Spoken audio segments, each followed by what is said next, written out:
Aulão bônus, pessoal. Criptomoedas. Quando começar? Sabemos que o segmento de criptomoedas causa muita curiosidade na maioria dos investidores, ainda mais para quem está iniciando. Mas, assim como todo e qualquer mercado de investimentos, também possui os seus riscos. E muita gente acaba me pedindo: Rodrigo, vale a pena investir em criptomoedas? Quando eu devo começar a investir em criptos? E bom, pessoal, sendo bem transparente, eu não sou nenhum especialista em criptomoedas. E hoje eu tenho uma exposição em criptos no meu portfólio, mas é uma exposição minoritária quando comparado aos demais investimentos. Realmente devido aos principais pontos positivos e negativos que eu irei citar aqui com vocês. Então, para começar, vamos entender um pouquinho da história, como que surgiu o Bitcoin, que seria a principal criptomoeda atualmente. O Bitcoin então surgiu em 2009, muita gente provavelmente já viu falar como que ele surgiu, a primeira transação que foi envolvendo a compra de pizzas na época, né? O Bitcoin não valia basicamente nada, era somente um ativo fictício, digamos assim, na época, e hoje ele tem esse valor extremamente alto quando comparado à época. Então ele surgiu lá em 2009, criado por Satoshi Nakamoto, como resposta à crise financeira de 2008. Então, passando a crise, surgiu essa necessidade de Satoshi Nakamoto criar uma moeda que possivelmente fosse blindada à crise. A ideia era ter então uma moeda descentralizada sem controle de governos ou bancos. Desde então, evoluiu de curiosidade digital, como era na época, para o principal ativo do mercado cripto, hoje sendo visto como o ouro digital.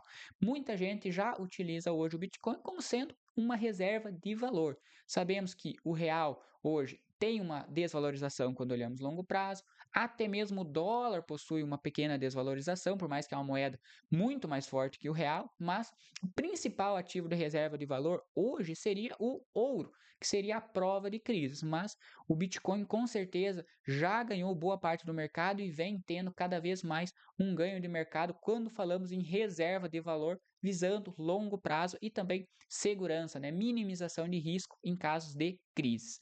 Como que funciona? O Bitcoin funciona numa blockchain, um registro público e imutável de transação. Essa tecnologia garante segurança, transparência e descentralização. Então, o Bitcoin, diferente do dólar, do real e do ouro, ele não possui um lastro físico. Não tem um governo que guarda o ouro lá num banco central, numa reserva nacional, nem nada. Ele é totalmente estruturado através de um sistema online, através de uma blockchain extremamente segura, muito mais segura até mesmo do que lastros físicos.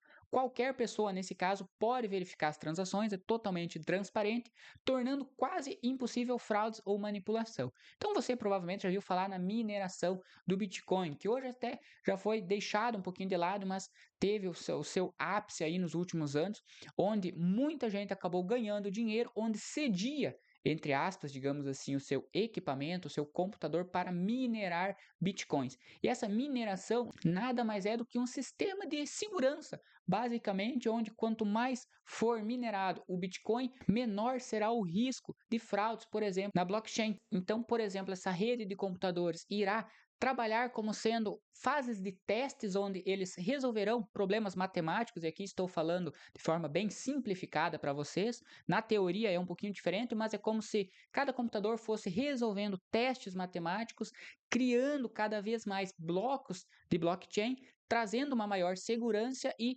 confirmando as transições já existentes. Então, de modo geral, através da mineração de Bitcoin, aquelas máquinas, aquelas pessoas que disponibilizam seus equipamentos para isso, vão recebendo recompensas em Bitcoins, vão deixando cada vez mais escasso essa oferta por Bitcoin, visto que a moeda ela é totalmente escassa, ela tem um limite máximo de moedas e não serão emitidas novas moedas, então isso traz uma escassez muito significativa e relevante para o mercado de criptoativos, quando falamos do Bitcoin. Por exemplo, o real, quando acontece uma desvalorização, nada impede do Banco Central ir lá e emitir novo papel moeda, ou seja, injetar novos dinheiros, novos reais na economia. O Bitcoin não. O Bitcoin hoje possui uma quantidade específica de Bitcoins disponíveis e essa quantidade ela não irá aumentar. Então, basta que aquelas pessoas que possuem Bitcoin esperem o tempo passar, que possivelmente, usando a lógica da matemática financeira, da economia como um todo, sabemos que esse potencial ele tende a se valorizar, visto que não existem outros Bitcoins no mercado. Então, essa é a atratividade da mineração do Bitcoin, em receber essas recompensas e nesse processo de mineração é validado as transações que já foram efetivadas e é criado novos blocos, cada vez mais dificultando o ataque, por exemplo, de hackers, fortalecendo a segurança desse sistema, dessa blockchain onde é efetuado todas as transações, onde basicamente existe a segurança por trás da moeda. Novamente, ressaltando, o Bitcoin ele não possui um lastro físico, ele não existe fisicamente e ele não passa por governo ou, por exemplo, regulações governamentais.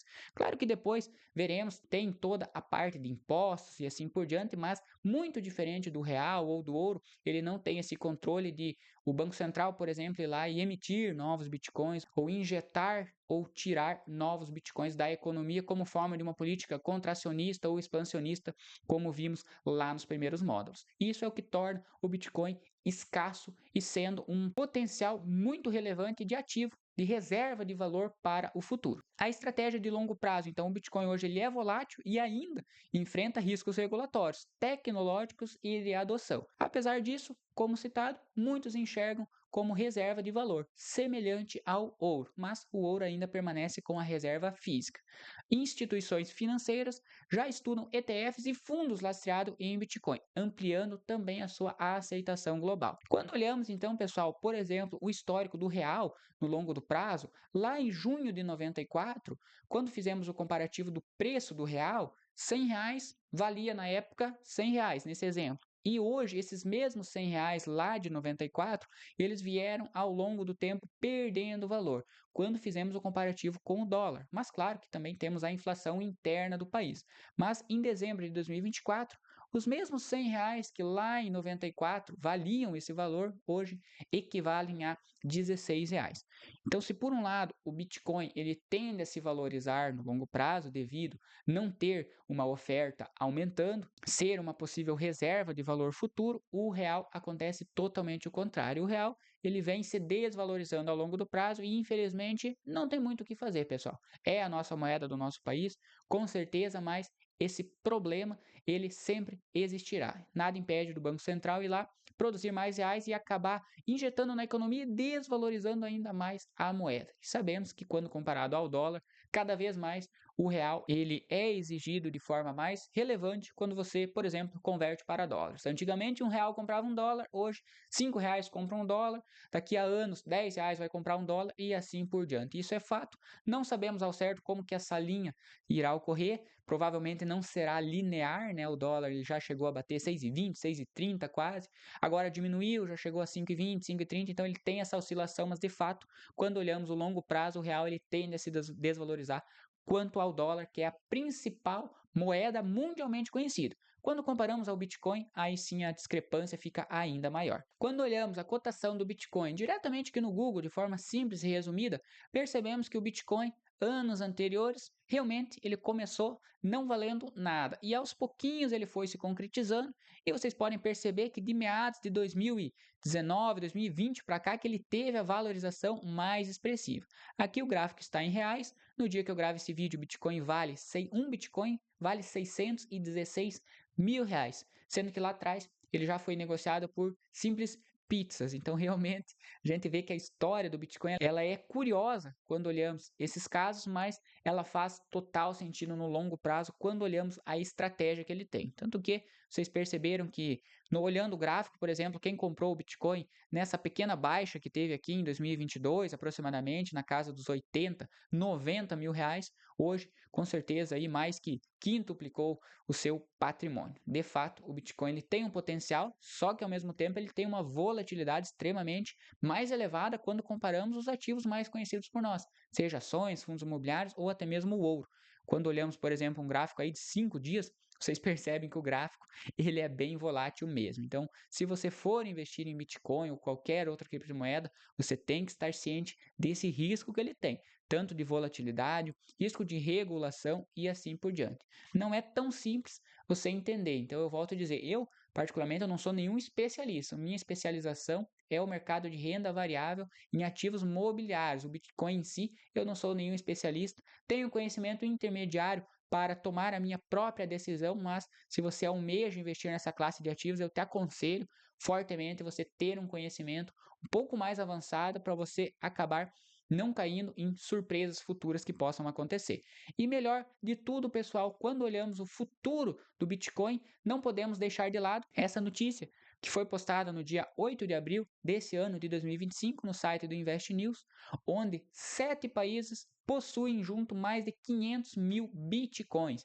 Então, descendo aqui, já temos hoje em 2025 aquele mesmo bitcoin que lá atrás literalmente não valia nada. Hoje já temos países como Estados Unidos, China, que são as maiores economias mundiais, com uma grande quantidade de bitcoins, nada mais, nada menos do que, por exemplo, quase 17 bilhões de dólares em bitcoins que os Estados Unidos possuem. Então, de fato, até mesmo os governos, os países, as maiores economias do mundo já estão confiando na moeda digital. Então, muita gente, com certeza até eu mesmo lá atrás, me questionava se isso era de fato uma estratégia de investimento, uma reserva de valor para o futuro, ou se era um dinheiro fictício que uma hora para outra poderia se esfumaçar. E de fato tem algumas criptomoedas que acontece isso, que de uma hora para outra ela acaba perdendo seu valor e quem tem dinheiro investido acaba simplesmente zerando a posição. Mas o Bitcoin, por mais que ele não tenha um lastro físico, já percebemos que até mesmo países, maiores economias estão fortemente investindo na estratégia de longo prazo.